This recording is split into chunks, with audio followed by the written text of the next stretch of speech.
Olá, boa tarde. Vida com dignidade, opção pelos mais fracos. É este o tema proposto para a Semana de Vida, que tem início no próximo domingo. Sobre ela vamos conversar com Luís Reis Lopes. Mas para já, os temas da atualidade religiosa que hoje queremos destacar. A Ilha de São Miguel vive por estes dias a festa do Senhor Santo Cristo dos Milagres, tradição religiosa e devoção popular em torno da figura do Cristo que sofre. O brilho, a cor e a riqueza artística desta peça são sinal de uma devoção de séculos ao Senhor Santo Cristo. O seu resplendor esteve recentemente no Museu Nacional de Arte Antiga, revelando a preciosidade desta peça única, mas remetendo para a imagem do Senhor Santo Cristo, que na ilha de São Miguel desperta a devoção e a prece dos micaelenses. Para a maior parte das pessoas que estão nas festas do Santo Cristo e vêm passar a procissão do Senhor Santo Cristo, nem olham para o resplendor, para as outras joias que a imagem transporta, porque se fixam naquele ícone, usar uma expressão, sim, mas num sofrimento sereno e que se transparece no olhar da imagem. Tem de facto algo de místico. E é isso que impressiona as pessoas, é isso que nos atravessa a alma. Por estes dias, São Miguel está em festa. O Senhor Santo Cristo dos Milagres volta a percorrer as ruas de Ponta Delgada, despertando a fé de quem habita a ilha e de muitos filhos da terra que a ela regressam nesta ocasião. A devoção ao Senhor Santo Cristo, aos micaelenses, é qualquer coisa que se bebe com o leite das mães, não é? Portanto, marca, está no nosso ADN, de alguma forma. E ainda por cima acontece que eu nasci numa casa que confrontava com a cerca do Convento da Esperança. Portanto, de alguma forma, era vizinho. A minha irmã frequenta o colégio de meninas que havia na altura no convento. E, portanto, somos muito próximos, muito íntimos, tudo isto. Mas, atenção, isto é apenas a minha experiência pessoal, mas para todos os micaelenses e os açorianos em geral, e hoje em dia para tanta outra gente que tomou contato com a devoção do Senhor Santo Cristo dos Milagres, vinda dos mais diversos pontos, e do país e até do estrangeiro, há qualquer coisa que toca, que marca e que se não esquece. A imagem do Ecce Homo, o Senhor Santo Cristo dos Milagres, a congregar a fé dos micaelenses e a atrair muitos visitantes que se querem associar a este momento festivo.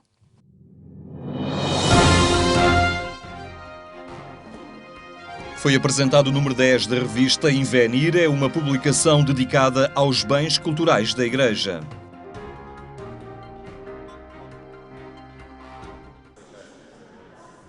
O número 10 da revista Invenire, publicação do Secretariado Nacional para os Bens Culturais da Igreja, foi apresentado recentemente na cidade de Santarém. Com 5 anos de vida, esta publicação pretende divulgar o património religioso da Igreja e as boas práticas nesta área. O balanço é muito positivo, de facto a revista tem vindo a ganhar, eu diria quase autonomia e uma certa independência, tem vindo a acumular uma experiência que tem sido muito interessante na divulgação de vários trabalhos inéditos. Enfim, a Invenire articula e pretende articular desde o início, desde a sua origem, a investigação nesta área do património religioso, do património da Igreja Católica em particular. Destinada ao público em geral, a revista Invenire tem dado a conhecer projetos e iniciativas de grande qualidade que se desenvolvem nas dioceses portuguesas na área do património religioso. É uma revista que estará permanentemente em maturação, de número para número, ao longo destes últimos 10 números. Tem havido sempre alterações, tem-se afinado sempre qualquer coisa nas várias secções da revista. Tem-se, sobretudo, procurado manter algo que me parece que é muito importante na revista Invenire, que é fazê-la chegar e fazer chegar o conhecimento do património da Igreja ao público mais alargado possível. Isso consegue-se por duas vias, essencialmente. Consegue-se por via do seu teor, dos seus conteúdos, do tipo de conteúdos que se disponibilizam, pelo discurso dos próprios autores. Através da revista Invenire, o património da Igreja é divulgado e conhecido. uma forma de tirar do esquecimento obras de arte seculares. É uma forma de dar a conhecer, sobretudo, a qualidade com que se trabalha o património da Igreja em Portugal. E o trabalho em torno do património da Igreja faz-se ao nível da investigação, que é fundamental para fomentar o conhecimento e depois filtrá-lo para variedíssimos públicos, e é fundamental também numa perspectiva de valorização, de conservação até do próprio património da Igreja. Com uma periodicidade semestral, a publicação Invenire tem o contributo de vários especialistas nas respectivas áreas, uma forma de alargar o debate em torno dos bens culturais da Igreja. O património milenar tem sido evidentemente conservado e é evidente que existem muitas lacunas também nessa área da conservação e restauro ainda nos dias de hoje.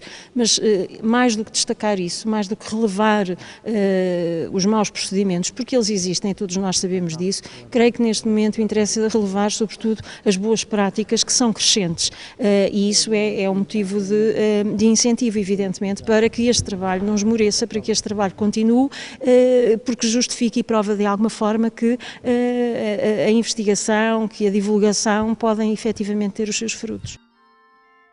Esta publicação do Secretariado Nacional para os Bens Culturais tem um sentido didático e pedagógico, ajudar a descodificar o património religioso para que este seja uma autêntica catequese viva.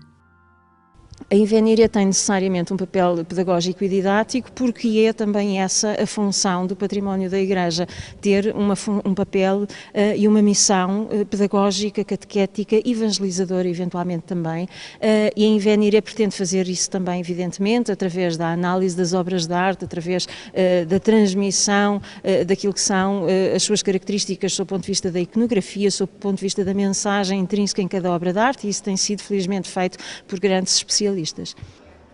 Revista Invenire, uma publicação a ganhar o seu espaço na área dos bens culturais da Igreja. No Porto, no Palácio das Artes, viagens com alma, a arte contemporânea a olhar a sensibilidade religiosa das gentes do Douro. É o património e a sua relação com a comunidade, o Douro e a sensibilidade do homem pelo transcendente, que nas suas margens edificou manifestações do sagrado com a criatividade e o engenho que as permite definir como manifestações artísticas. O Secretariado Diocesano de Liturgia e o Departamento de Bens Culturais da Diocese do Porto desafiaram artistas contemporâneos a olhar as manifestações do sagrado nas comunidades das margens do Douro. O que encontramos e o que vemos aqui hoje no fundo, é o resultado final de um processo que foi desenvolvido desde o ano passado, com o lançamento de uma convocatória aberta a projetos na área de fotografia e vídeo. Recebemos cerca de 40 propostas, de 40 projetos candidatos. E o que vemos hoje é uma seleção, são 3 trabalhos de fotografia, 3 trabalhos de vídeo, no qual estão envolvidos 10 criadores, mas 10 criadores também com perfis profissionais diferentes e que se complementam neste trabalho. É uma cianotipia em pano cru, representações em azul que nascem como uma fotografia, mas concentram pessoas e as suas experiências de vida. De Catarina Gonçalves e João Lima, este trabalho foi realizado em vários locais, com as crianças e com pessoas da comunidade. Porque funciona por contacto, nós fomos aos vários espaços onde havia as catequeses, em vários locais, e junto com as crianças de lá e mesmo com outras pessoas que teriam presentes da comunidade, produzimos as cianotipias. No fundo é um processo em pano cru, e depois juntamos o citrato de ferro amoniacal, o cianotipo, e no próprio local aquilo é exposto à luz. As pessoas deitam-se sobre os panos, estão cerca de 15 a 20 minutos, e quando se levantam, a fim desse tempo, a gente lava os panos e daí dá esse brilho azul e desaparece a parte que não foi emulsionada, portanto fica com a marca do pano.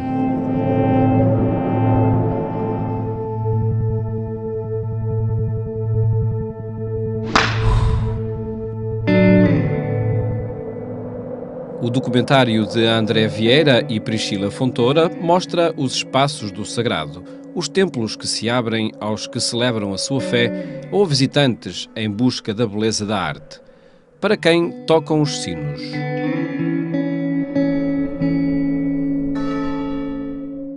Os sinos tocam para todas as pessoas que moram e que vêm ao Porto, não é? Porque uma vez que isto foi feito para a Diocese do Porto e também o local onde tudo é feito, onde tudo é filmado, são várias igrejas do Porto, então podemos concluir que os sinos não tocam somente para os pássaros que habitam também o Porto, ou até para a alma que está no Porto, mas também essencialmente para as pessoas.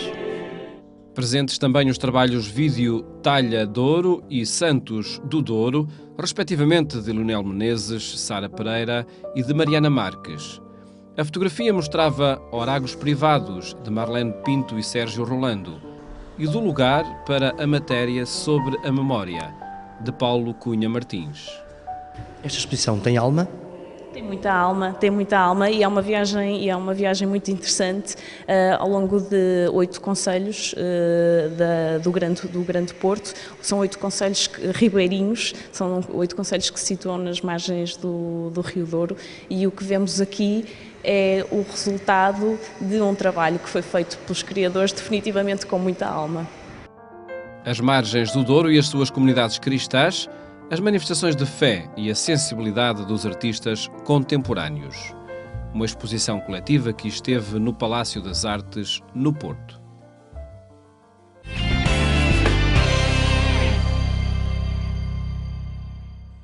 São temas que pode acompanhar em agência.eclésia.pt. Hoje temos entre nós Luís Reis Lopes, do Departamento Nacional da Pastoral Familiar. Muito obrigado por estar na nossa companhia. Estamos a dias, digamos assim, do início da Semana da Vida. É já no próximo domingo que se inicia. A vida com dignidade, a opção pelos mais fracos. É esta a tónica, é esta a tónica e digamos que é esta a urgência que se põe neste momento. A Semana da Vida tem, sobretudo, uma atenção especial, portanto, e foi criada na semana que corresponde ao Dia Internacional da Família, que é dia 15 de maio, e que procura valorizar e chamar a atenção para a necessidade de um combate ao aborto, à eutanásia. Só que, de facto, hoje vemos que a dignidade humana está posta em causa também por outras circunstâncias. E, realmente, na linha daquilo que a Igreja e a Conferência Episcopal têm defendido, devemos dar um olhar muito especial também a outras situações, como a pobreza, como os doentes, como, digamos, como as famílias mais necessitadas e as crianças, não é? Para que realmente haja, digamos, esta valorização da cultura da vida e, digamos, uma prevenção da cultura da morte. Temos imensos casos, chegam-nos pelos meios de comunicação social, mas também chegam-nos pelos relatos de proximidade das famílias, de que realmente há muita criança, há muito doente, há muita gente a precisar do nosso cuidado. E por isso quisemos que, além do guião, onde propomos alguns textos de reflexão, o terço, digamos, porque maio também é, digamos, o mês de Maria e, portanto, também uma atenção especial para rezar o terço em sintonia com este propósito de, digamos, de criar mais dignidade e que também dar mais atenção aos mais fracos e, de facto, também algumas sugestões que fazemos para as famílias comemorarem uma agenda desta semana, onde façam pequenos gestos e onde criem uma cultura de família que vá também neste sentido. Como é que as pessoas podem aceder a este guião? Através da página do www.leigos.pt, da Conferência Episcopal e da Comissão Episcopal do Laicado e da Família. Têm estes materiais, o cartaz e, portanto, o guião, e podem ir lá buscar de forma gratuita, de facto, estes materiais e usarem.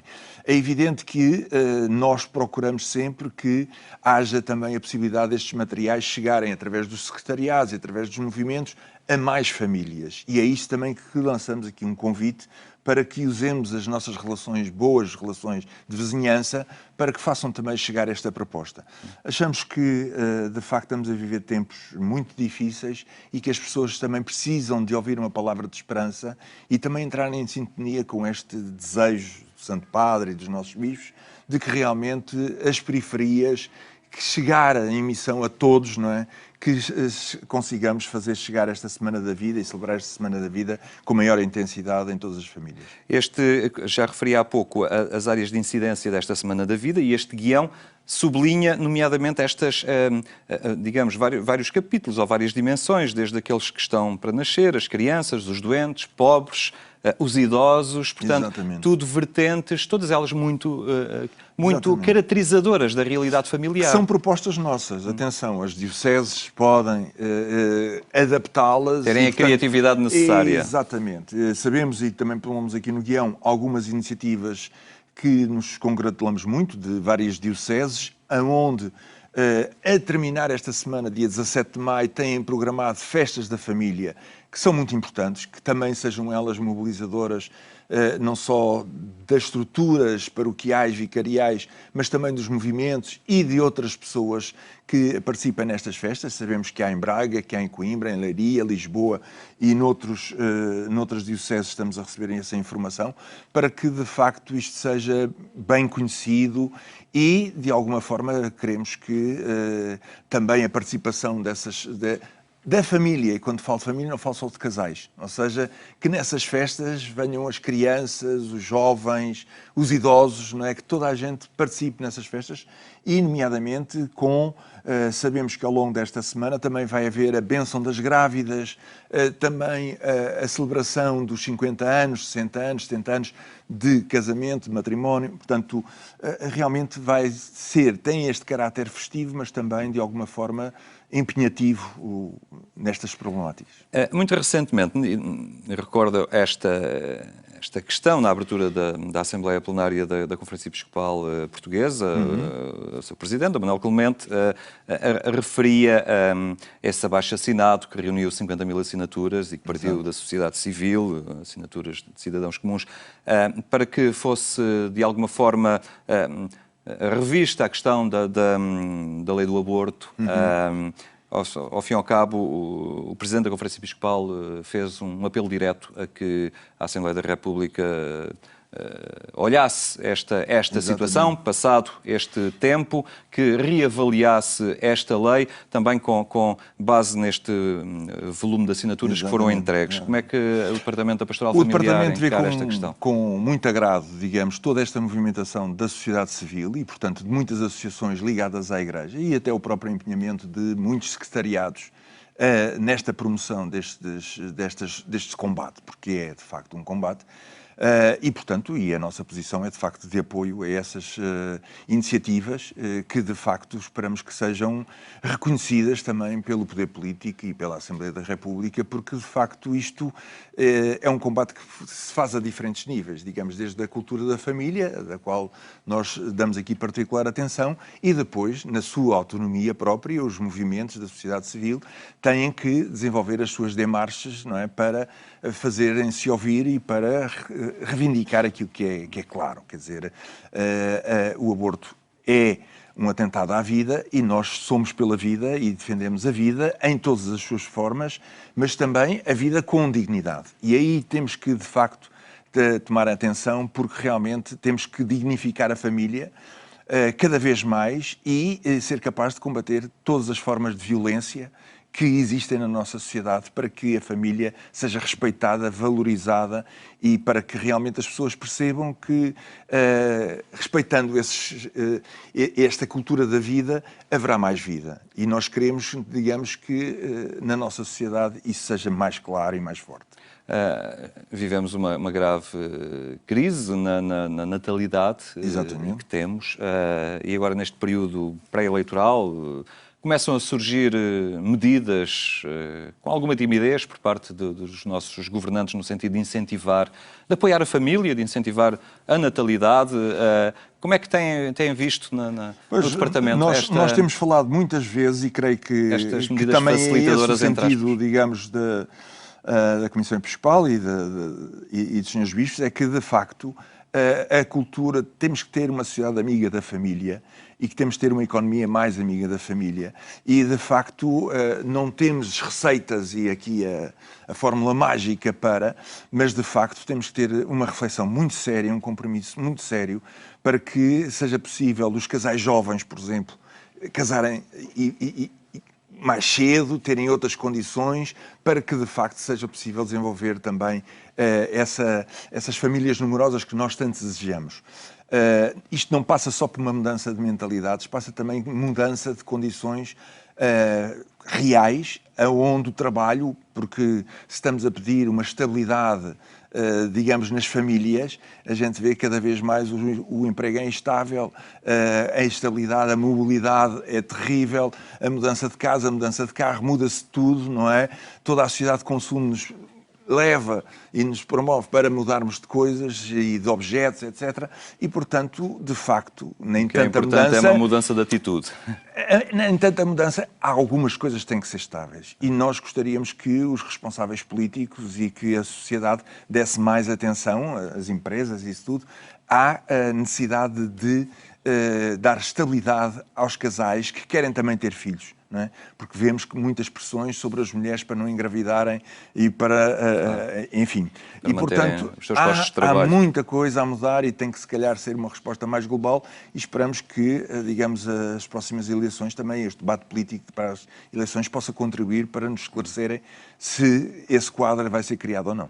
A Semana da Vida será também a ocasião para sublinhar e dar força a estas medidas, a estas pretensões. Luís Lopes, muito obrigado por ter estado hoje aqui no programa Eclésia. Um olhar em torno da Semana da Vida que arranca no próximo domingo. Vida com dignidade, opção pelos mais fracos. Nós ficamos por aqui. Recordo apenas que mais logo, pelas 22h45, a edição rádio do programa Eclésia pode ser escutada na Antena 1. Tenha então uma muito boa tarde. Até amanhã, se Deus quiser.